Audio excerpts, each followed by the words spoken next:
First of all, I want to welcome everyone to our monthly crime prevention meeting. I want to thank you all for being so diligent and thank you so much for being patient with us the last meeting. Unfortunately, I had a little bit of a medical emergency I had to attend to, and so I was not in any condition to unfortunately run this meeting. But I am grateful for all of you all who came back to hear our presentation today because it's a very important presentation and one that I think is going to matter for the future of our city and how we move forward in terms of making sure you guys get the kind of service that you want and need. So, my name is Michelle Milam. I'm Crime Prevention Manager for the Richmond Police Department. And today on our monthly meeting, we're going to have a conversation about calling things in and getting back to basics. How do I reach out to dispatch? This is something that is, really important. And it's something that is impacting not just our city, but all cities as we become more connected digitally. We just need to make sure that we realize is that the way that we generate police calls for service and get the kind of service that you need as a resident and that we need all together and working together is through a call through dispatch. So before I get started, is everybody good on hearing and sound? Any problems? All right, seeing none, we're going to get started. So everybody remembers the pandemic, right? 2020, March 2020, we all kind of went dark and we all came onto Zoom because we were experiencing a pandemic. And it meant that there were all kinds of things that changed during that time. And what we noticed in the department over time, especially during that time during the pandemic, was that less and less people were calling dispatch. Now, we're not really quite sure why that happened, but we did notice that we see less reporting. There's some bump of a reporting right around the pandemic, and then there's kind of a decline of people calling dispatch. I think everyone remembers that first pandemic, 4th of July, which was extremely traumatizing because there were so many people who were at home and they were using illegal fireworks. And I think we did an online forum that was the largest online forum that we had ever had. We had over 200-300 people who were online.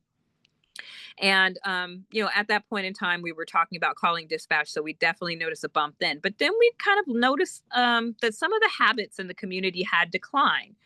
And the other thing that we noticed is although, way back to the Magnus days in RPD history, we have encouraged people to use email to contact their beat officer. We noticed that more people were kind of using social media to contact council members or contact the chief or contact other people if they had an issue in their neighborhood. And so I think that that was a time where we kind of lost a sense of community and community kind of coming together in general. And so people were less and less sure of how do I report something? How do I get someone to respond to my issue? Who do I call? And so tonight, I kind of want to bring us back to some of our basics and the foundation of crime prevention and how to clarify how to report, what to report, and why it matters.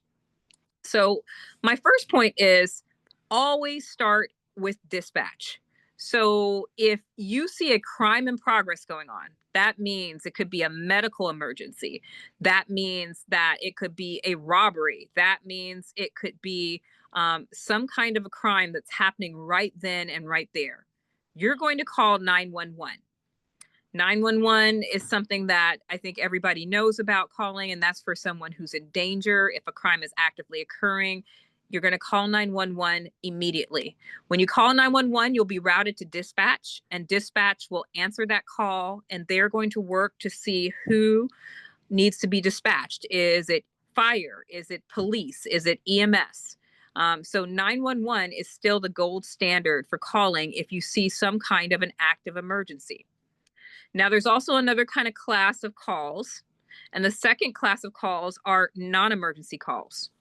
So you kind of think, well, what is a non-emergency call? So a non-emergency call can be something suspicious. It can be something that might not necessarily be an emergency, but it is something that is concerning. And those are the calls that you would call into the non-emergency number. And that number is 510-233-1214. And you can press 0 and actually go directly into dispatch if you call that number. I recommend that you pre-program that number into your phone. If you don't know how, as I always say, ask a kid. They'll be happy to help you do it. I'm sure they probably already know how your phone works better than you anyway. So that is something that you can do. I would say is that, types of non-emergency calls include like suspicious activity, like maybe somebody's trying to break into a car. It could be a public nuisance, so your loud noise, your music. It could be a theft that already occurred. So, somebody's already broken into the car, there's nobody around, and you want to report it so that you can get a report going. Or it could be kind of an ongoing neighborhood issue, but it's not necessarily life-threatening. So no one's being immediately hurt or harmed or threatened in that situation. That's when you call 911. Social media, email, we all love it. Contacting your council members. There's nothing wrong with any of those things. I know that a lot of you are on Nextdoor, and sometimes I see all kinds of things that are on Nextdoor. Sometimes people send me screenshots because the police department can't directly see what's going on in individual Nextdoor communities. So believe it or not, if your neighbor posts, hey, my car was broken into, what are people doing about it? What's the police doing about it? If anybody, does any of those kinds of things, we're not actually able to see that on like a Nextdoor conversation. And Nextdoor doesn't generate a police response. We might only see it if somebody sends us a copy of it. We don't necessarily see what happens in your Nextdoor community. Email is great for follow-up. So say your neighbors have been noticing a string of car burglaries in your neighborhood, or there's been some suspicious people kind of hanging out in the park, or you have something else that's going on, and you want to follow up with your beat officer or your command team to say, hey, how can you help me with this? Email is a great way to do that. You can send that to their PD beat email. And so there are 9 police beats in Richmond. Say if you were a member of beat 9, you could send that to pdbeat9@richmondpd.net. And you can say, hey, we've called in a bunch of car burglaries. I just want to make you all aware of it so that we can get some extra patrol out here. That's a great way to use email. What's not a great way to use email is you see somebody breaking into somebody's car and you email. Because number one, that's not going to get anybody, it's not going to get an officer, that's not going to get anybody there to answer that particular call for service.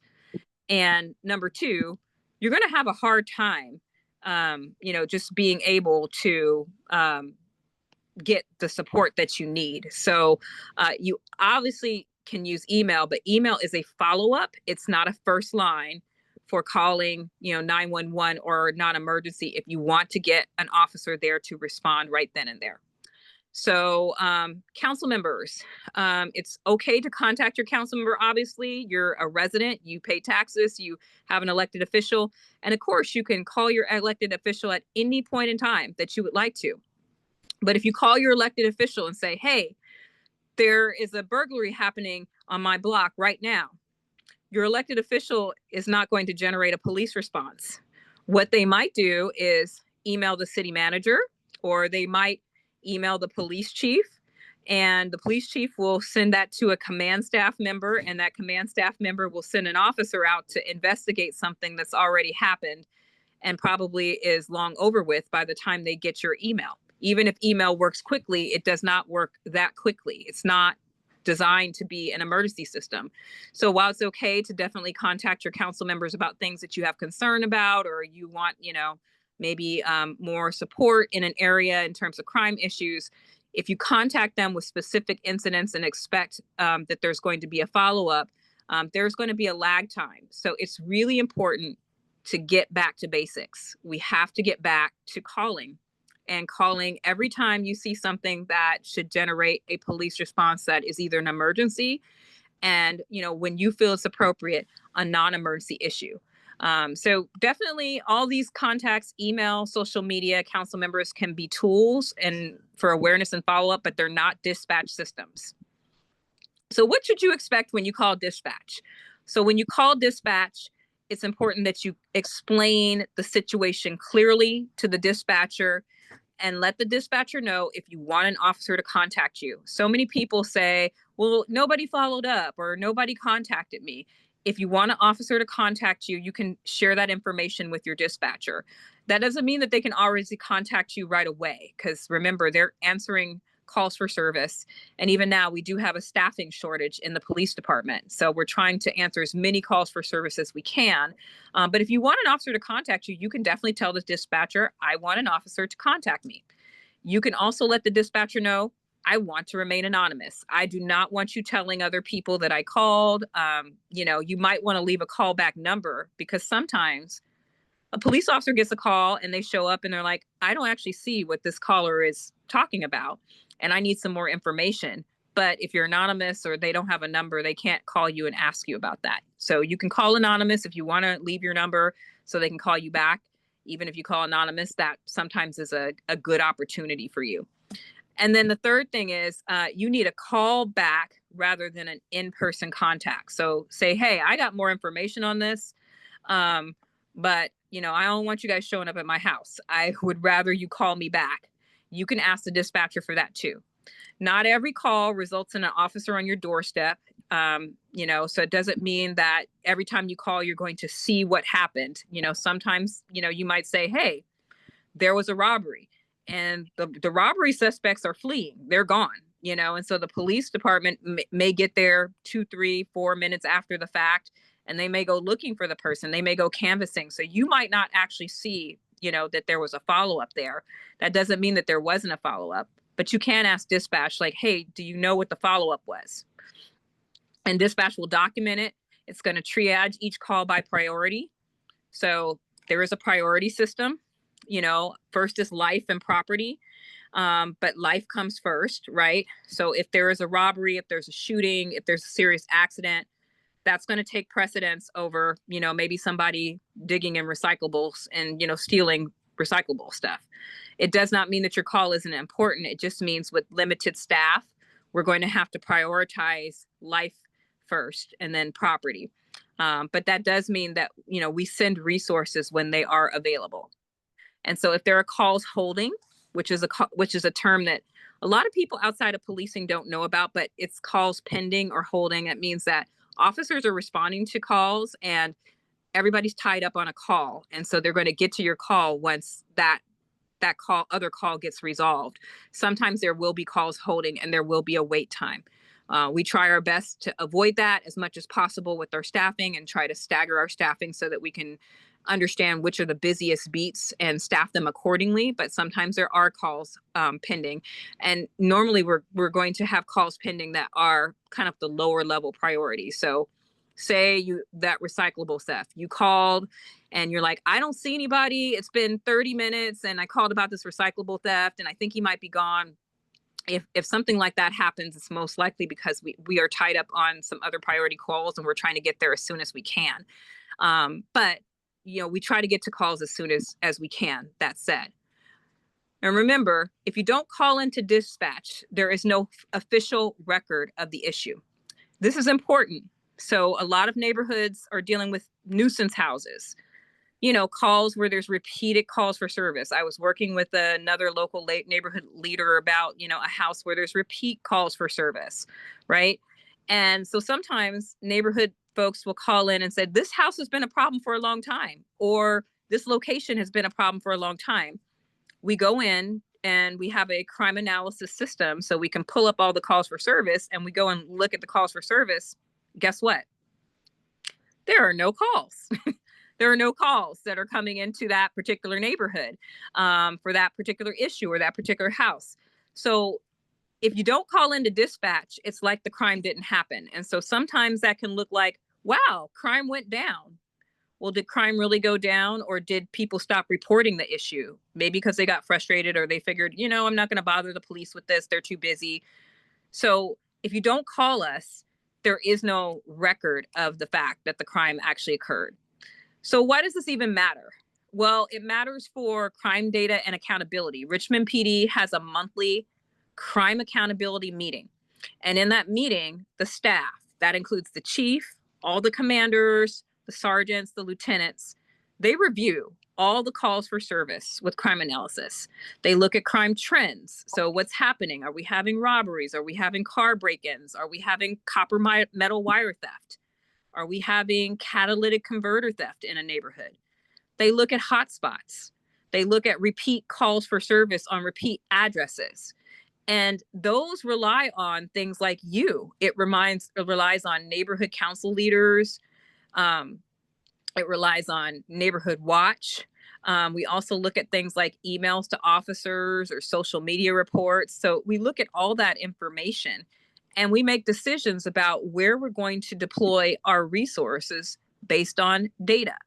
So if there's no call, there is no data to support enforcement. For example, if people just get tired of calling and say, I don't want to call about 24th Street anymore and the human trafficking that's going on there. If people don't do that, then when we go to try to get additional resources there, we don't really have a way to, justify putting it there because we don't see the data. There's no documentation of patterns, so we can't request additional tools or support. And there's really no justification for additional deployment. So it is very important that you call. Another reason it's important that you call and, just talking about, again, contacting your elected officials or even contacting the chief versus a police response. The chief wants to be accessible. I know Chief French has made herself very accessible to the community. So has Assistant Chief Simmons, and I know they'll continue to do that. But it's important for you to know your district lieutenant. Who is that? Is it Lieutenant Lucas, who has the Central District? Is it Lieutenant Decius, who has the Southern District? Is it Lieutenant Dean, who has the Northern District?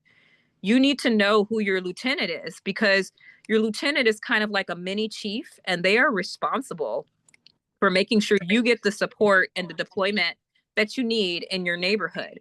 So before you contact the chief, before you contact, the city manager, before you contact your elected officials about something that is ongoing, contact your district lieutenant because that is community policing. That's what they're here for. They're here to help you with that.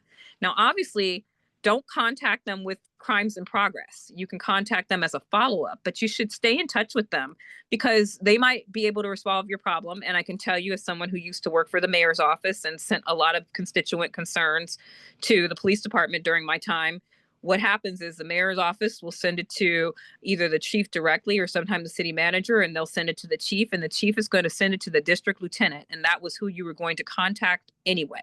So it's important for you to know who to contact so that you understand how that works. So, normally a council member might contact the city manager or the chief, and the chief would contact a command staff member, and a command staff member would contact an officer of unit. That is kind of the chain or the order of operations of how that goes. But if a call is never placed into dispatch, then you don't get an officer there. So it's very important to make sure that as you follow up with these other folks, call first. You can follow up with other folks and say, hey, I called, but call it in first. And I know I'm speaking to the choir with a lot of the folks who are here because I know you do call. But hopefully what we can do is share this video with others in your community, and you can share it with your neighborhood councils and your neighborhood watch groups so that they know to do that too. Again, we do have other ways of being able to contact us. We have tip lines and, other things that we can do if people want to leave tips. And that's usually for investigations, for example, if there's something going on. But say you have a tip on, I don't know, a shooting or a homicide. Usually there will be a detective that's connected to that. You can call dispatch. If you don't feel comfortable calling dispatch, you can ask, hey, can someone call me back from the investigative unit? And they will call you back if you have a tip of something that's happened that's investigative related. People should not fear retaliation. There are tools to protect your identity. I know, especially right now, the community's on high alert because there's just so many things happening that make people feel unsafe to call or report. But we are not going to share your information. We just want your information that you feel comfortable sharing with for the reporting purposes. So I kind of talked about using email the right way. After a dispatch call has been made, it's great to follow up with an email. If you want to coordinate with your district commander, say there's some car burglaries happening in your neighborhood, or you have some things going on with your neighborhood and you kind of want to have an officer at your next meeting, that's a great way to use email to contact your district commander. You can use email to contact the crime prevention unit, myself or Anna Duran. And we also have our crime prevention executive board members who are on the line too, who help with neighborhood watch. You can feel free to contact us and help us to follow up on how to coordinate your neighborhood watch or have someone present at your neighborhood meeting. And you can contact your neighborhood beat officer for long-term crime prevention problems. We are really working hard on staffing. It's no secret that the police department is suffering from a lack of staffing, and we are trying very diligently to be able to build up on that with our recruitment strategy, to be able to bring on board new officers and train new officers to be able to respond.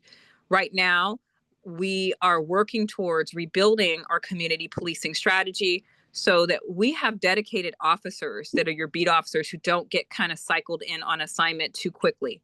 We'd like to keep them there for a year or more. Sometimes that's difficult with our current assignments and our current staffing, but we are working to do that. So I know that there's a commitment on the part of the chief and Assistant Chief Simmons to rebuild that connection so that you have a beat officer that you recognize and you're like, yeah, I know who my beat officer is. But for now, if you contact even your district lieutenant, that will be, really helpful. And we really want to bring back that community policing model because we know it works. And there's a lot of different reasons why it was impacted. It was COVID, it was staffing issues, but we are working on trying to rebuild our department so that we can better serve you. Now, a couple of other things I wanted to share with you very quickly before I open it up for questions. Criminal versus civil and code enforcement issues. So not every issue that you see might be a crime. Not everything's a police matter. So, for example, say you see trash that's dumped on the ground. Well, did you see somebody dumping it? If you didn't, I'm sure a crime occurred, but you don't actually have anybody that you've seen dump this information. I mean, on this illegal dumping on the ground. You don't have information around that. So that would be something that you would contact Public Works about, or you could use the City of Richmond app to report and say, hey, there's a bunch of trash, mattresses and stuff that are dumped on my quarter. Say you have a house and the house is really in disrepair. Weeds are overgrown. There's a lot of things going on with the house. There's a lot of violations of municipal code. Well, that's a code enforcement issue. And code enforcement used to be connected to the police department, but now it's its own separate division within the city. So if something like that were to occur, you would call code enforcement. For homeless encampment issues, it's a little bit more tricky. So if you see a homeless encampment, you can contact the police department, like say if there's an RV or something that's on the corner, the police officer will make contact with that individual. The City of Richmond has a camping ordinance, which requires us to offer the service of shelter first before we move into abating an encampment. So you could call the PD. The officer would actually ask the individual, would they like core services? They would contact me and I would dispatch our core team. Our core team would go off and say, hey, would you like a bed at Barm tonight? Would you like to go to the Grip Warming Center? If we're fortunate enough to have those beds available, would you like to go to Brookside? And the person can either say, yes, I want those options, or no, I don't want them. CORE has a bunch of other things they can offer people. They can offer things like help with their mail, transportation, rides, coordination with other services. Sometimes people want that service and sometimes people decline. If they accept or decline, then most likely parking enforcement will come back out and will red tag the vehicle. And the red tag is a legal process. So we have to do the red tag. It's 72 hours. And so you have 72 hours to remove your vehicle or it can be towed. So that is a process. You can also contact me directly if you want to, report an encampment, and I'm happy to be able to help coordinate that. And I'll drop my email in the chat for people who want to be able to do that. I keep an encampment list of over 60 to 80 encampments that we address per week. And I make sure that CORE is able to make contact with them and they're referred to the appropriate agency for follow-up afterwards. So maybe that's Public Works if it's tents, it's parking enforcement, it's a vehicle, it's Caltrans if it's on the Caltrans right away, it's if it's on the railroad right of way, it's BNSF or it's Union Pacific. So those are things that we all do. We will work with you, but you have to have the right tool to find the right problem. And we are going to be putting out more of our neighbor guides. So, this information is in a simple little card that's easy to digest that you all guys, you can share online and you can share with your neighbors. So they can just kind of look it up and say, hey, if I need help with this, who do I call? But remember, not every call is always a police call. If something's going on in the park and, you just want to talk to park staff, that might be something you talk to parks about. We also have to realize that there's different jurisdictions in the city of Richmond. The city of Richmond has county property, right? We have North Richmond, we have East Richmond. Those are run by the sheriff. They answer the calls for service there. We also have places in Richmond that are, quote unquote, near or around Richmond that are East Bay Regional Parks. So we don't respond to those calls for service. East Bay Regional Parks responds. Or like I said, you have Caltrans property. And so Caltrans actually responds on their own property. Or you have issues that happen on private property where it's private. And then, yes, you would call Richmond Police Department. So say a business was having problems, which actually happened today. I got a call about that today with some folks who are camping on their private property. They can file a letter of trespass with us as department, and then they can call us out and we can have people removed. So it's just important to realize is that not everything will be in the city limits, and it's handled by the jurisdiction to which it's supposed to respond. So kind of closing out, our goal right now is really to rebuild effective community policing. And we have to do this as we work together to recruit new people to come and work for us, to retain the people we have, and to rebuild staffing. But you play a crucial role in this effort because we need your help in spreading the message. Report, report, report, and report correctly. It's okay to talk on social media, but reporting on social media, reporting through email crimes that were never called in to dispatch, they don't help us. It needs to be reported to dispatch so that we can actually get a call for service. Even for the new ROC team, which is going to be our community crisis response, those calls are going to go through dispatch. So we need people to contact dispatch so that dispatch can adequately be able to route those calls to who it's supposed to go to. Sometimes we have mental health calls and they go through A3. So, that's something that calling dispatch helps. It also helps build accurate data because when you look at the crime trends, I have a lot of people in neighborhoods saying, Michelle, we've got a ton of crime going on. Then you go and look at the report. The report does not tell that story. So what that tells me is that there's underreporting. And so it's important for you to help spread the word to other folks that it helps us to be able to build data. If we want to, deal with a house as a public nuisance and I pull up the stats for the house and there's only 4 calls for service, well, we don't have a leg to stand on. But if we pull it up and we find, oh, yeah, there were 118 calls in a 3-month period on this particular property, then we have something that we can do about it. We can actually refer that over to our quality of life attorney. We can look at public nuisance, but we can't do any of that unless we have the call. And then finally, it helps us to partner with you because when you call dispatch, we really can coordinate internally to say, okay, this neighborhood needs more help. It's clear that like on this point in time, we're seeing this kind of activity occur. So we definitely need your help with that. We need your help to call in. We need your help to spread the word. We need your help to get back to basics. I know that after the pandemic, people are confused, like who do I call? But I can tell you if you're calling and I love them, if you're calling your county supervisor to get an officer to come to resolve an issue in your neighborhood, that's not going to get an officer there. We need you to call dispatch first and foremost. Even before you email me, I'm always happy to get emails. Everybody knows I'll answer emails at, 11 o'clock, 12 o'clock, 1 in the morning. But make sure you're calling it in because that's going to get you at least a response from dispatch to be able to get somebody out there to handle the problem. And I really want to close with saying I appreciate everybody so much. I appreciate all that you do. I feel like we have a wonderful community and I'm so blessed to be able to work in this community. And I'm blessed that I'm able to know many of you who have served for a long time in this community. So with that, I'm going to open it up to questions, and let me know if you have any questions or comments.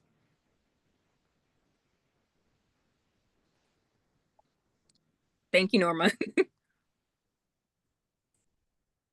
Any questions? I don't see any hands up, but feel free to jump in.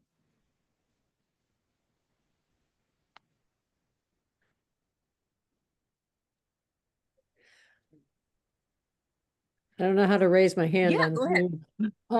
One thing I know on Nextdoor, you guys don't see stuff, but there are a lot of comments about, I called the police and it took them so long to show up, whatever. People do jump in and try to explain it, but if the police department has the time and the capability, it might be good to have like a monthly little blurb from the police department on different topics.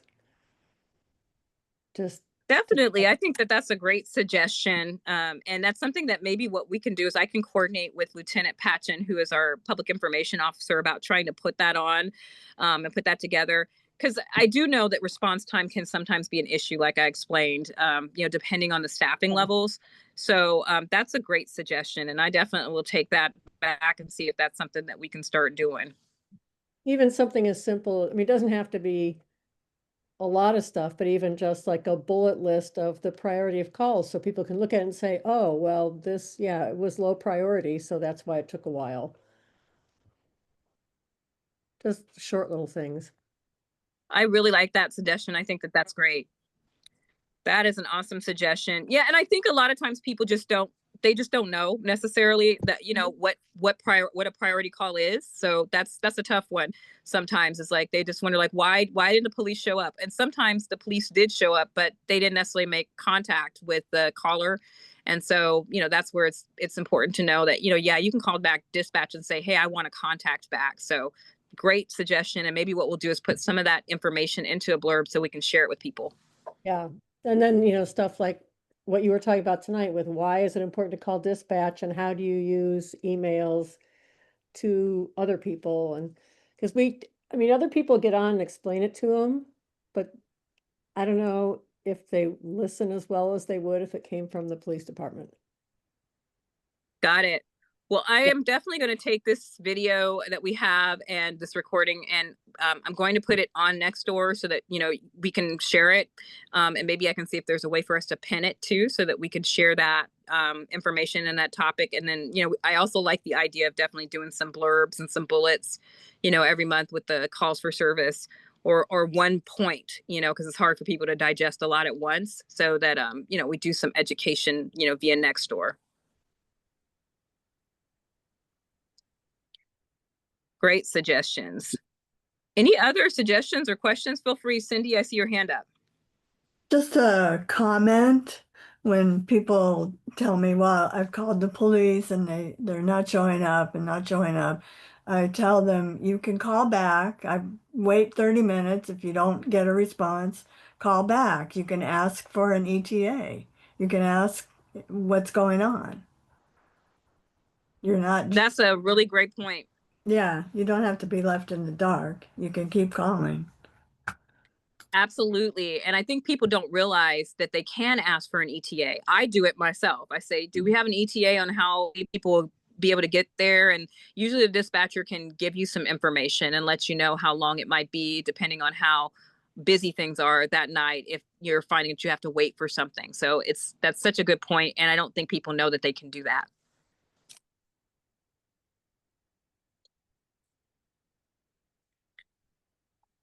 Thank you, Cindy. Norma. Hi, good evening, and thank you for doing this. I think this is really super duper. Um, I have, I'm pretty good about calling when there's really bad morning traffic and the neighborhood gets shut down.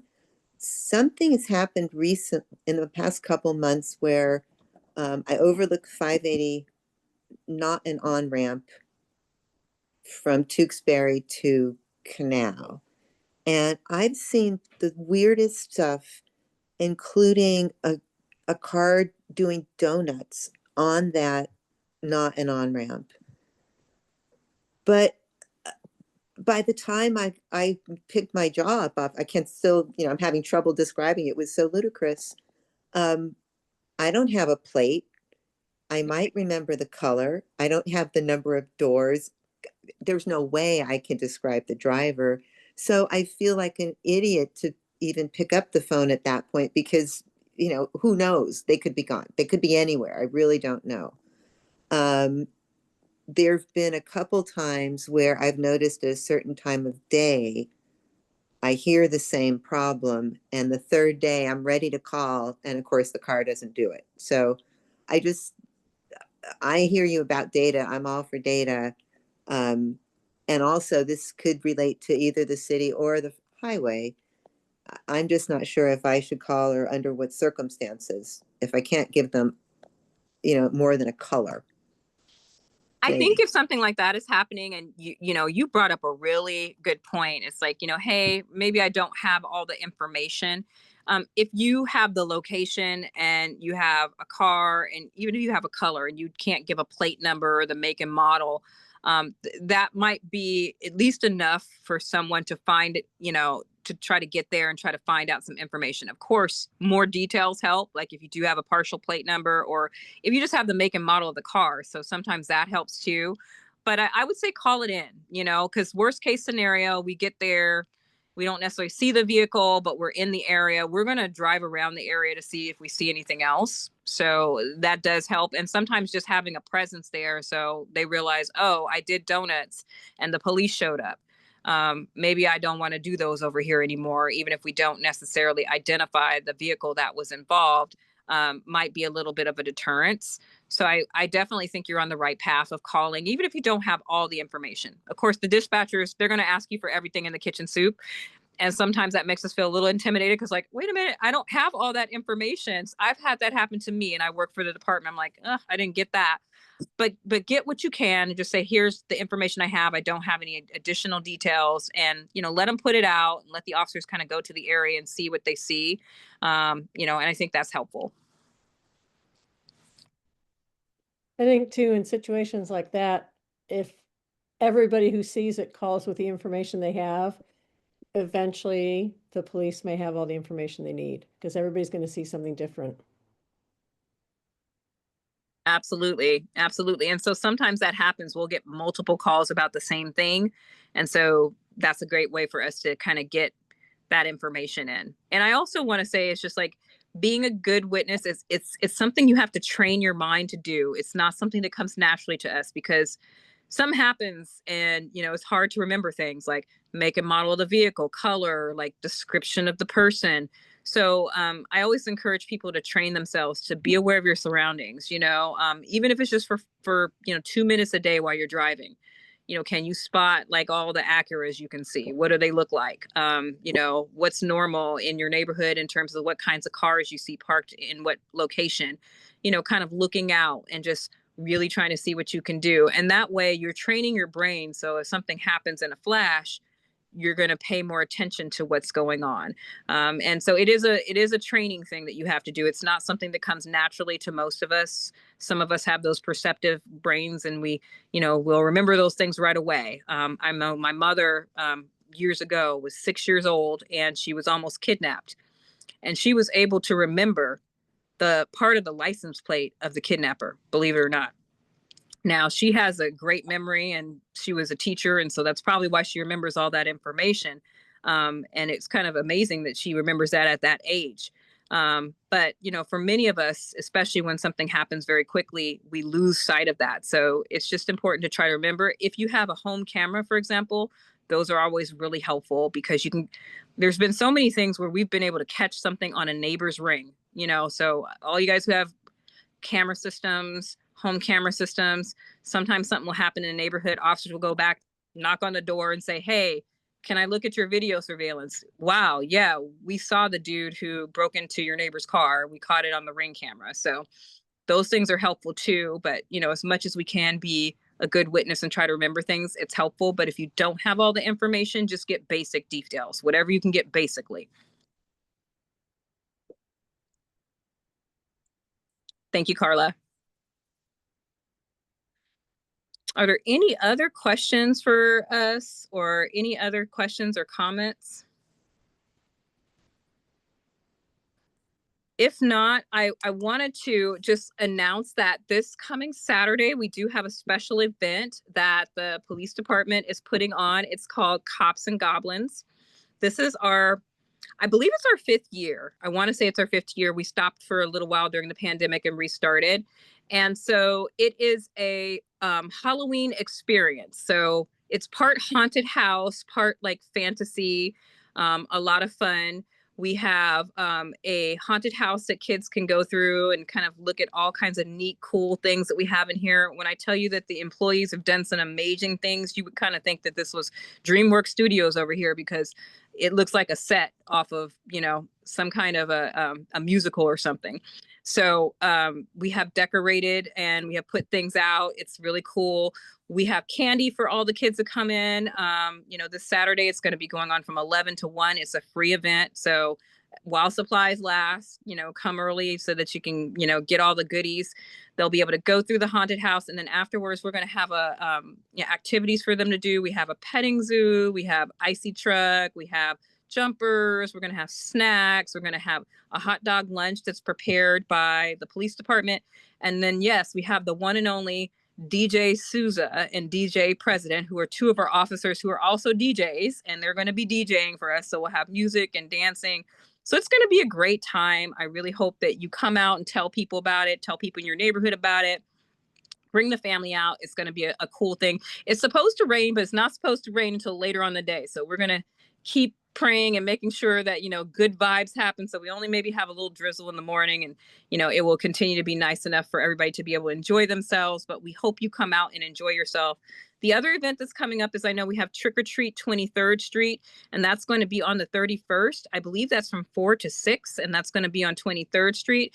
23rd Street is not going to be completely closed. And part of that is that to be able to close the street, you have to do a lot of previous coordination with many of the agencies like AC Transit and garbage delivery service to be able to do that.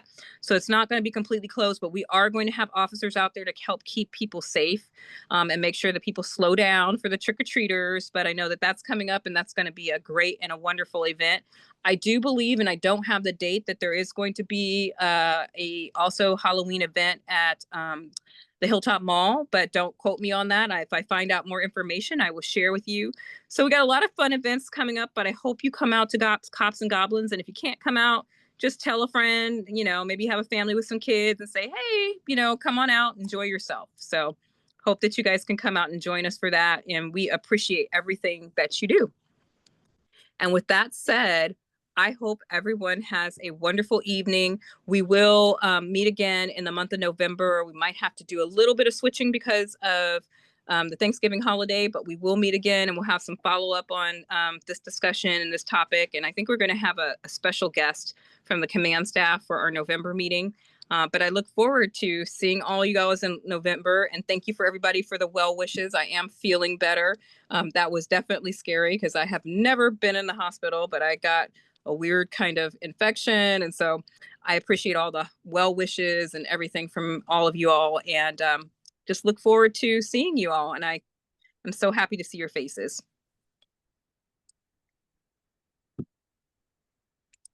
Thank you, Miss Marva. All right, everybody, have a good evening. Thank you. Thank you. Thank you, Anne.